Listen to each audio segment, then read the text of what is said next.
Hi friends, வணக்கம் and welcome to RK news Tamil Nadu channel. சற்று முன் வெளியான வானிலை செய்திகள். நாளை முதல் ஆரம்பம், மக்கள் மகிழ்ச்சி. வானிலை ஆய்வு மையம் சொன்ன குட் நியூஸ். செய்தியை முழுமையாக கேட்கறதுக்கு முன்னாடி நம்ம சேனலை சப்ஸ்கிரைப் பண்ணலாம். சப்ஸ்கிரைப் பண்ணிக்கோங்க, மறக்காம பெல் பட்டனை கிளிக் பண்ணிக்கோங்க. அப்போ தான் நம்மளுடைய அப்டேட்டட் நியூஸ் உங்களுக்கு உடனுக்குடன் வந்து சேரும். தமிழ்நாட்டில் கடலோர மாவட்டங்களில் வரும் 7ஆம் தேதி முதல் 9ஆம் தேதி வரை லேசான மழைக்கு வாய்ப்புள்ளதாக சென்னை வானிலை ஆய்வு மையம் தெரிவித்துள்ளது. தமிழ்நாட்டில் வெயில் சுட்டெரித்து வரும் நிலையில் கடந்த 2 தினங்களாக தமிழகத்தின் ஒரு சில இடங்களில் லேசான மழை பெய்தது. இதனால் கொளுத்தும் வெயிலுக்கு மத்தியில் பெய்த மழையால் வெப்பம் தணிந்தது. மக்களும் மகிழ்ச்சி அடைந்தனர். இந்நிலையில் தமிழகத்தின் கடலோர மாவட்டங்களில் 7ஆம் தேதி முதல் 9ஆம் தேதி வரை 3 நாட்கள் லேசான மழைக்கு வாய்ப்பு இருப்பதாக சென்னை வானிலை ஆய்வு மையம் தெரிவித்துள்ளது. இது தொடர்பாக வானிலை ஆய்வு மையம் கூறுகையில், தென் இந்திய பகுதிகளின் மேல் வளிமண்டல கீழடுக்குகளில் காற்றின் திசை மாறுபாடும் பகுதி நிலவுகிறது. இன்று, அதாவது ஏப்ரல் 6ஆம் தேதி தமிழகம், புதுவை மற்றும் காரைக்கால் பகுதிகளில் வறண்ட வானிலை நிலவக்கூடும். நாளை, அதாவது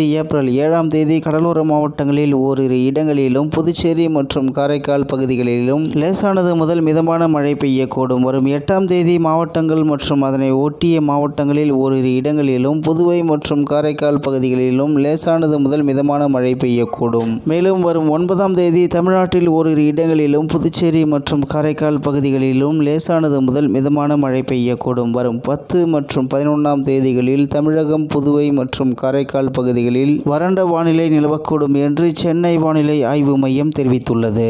இந்நிலையில் தமிழ்நாட்டில் வெயில் சுட்டெரித்து வரும் நிலையில் கடந்த 2 தினங்களாக தமிழகத்தின் ஒரு சில இடங்களில் லேசான மழை பெய்தது. இதனால் கொளுத்தும் வெயிலுக்கு மத்தியில் பெய்த மழையால் வெப்பம் தணிந்தது. மக்களும் மகிழ்ச்சி அடைந்தனர். இந்நிலையில் தமிழகத்தின் கடலோர மாவட்டங்களில் 7ஆம் தேதி முதல் 9ஆம் தேதி வரை 3 நாட்கள் லேசான மழைக்கு வாய்ப்பு இருப்பதாக சென்னை வானிலை ஆய்வு மையம் தெரிவித்துள்ளது என்பது குறிப்பிடத்தக்கது. இத்துடன் இன்றைய வானிலை செய்திகள் நிறைவு பெறுகிறது. மேலும் இது போன்ற செய்திகளை உடனுக்குடன் தெரிந்து கொள்ள ஆர்கே நியூஸ் தமிழ்நாடு சேனலுடன் இணைந்திருங்கள். நன்றி, வணக்கம்.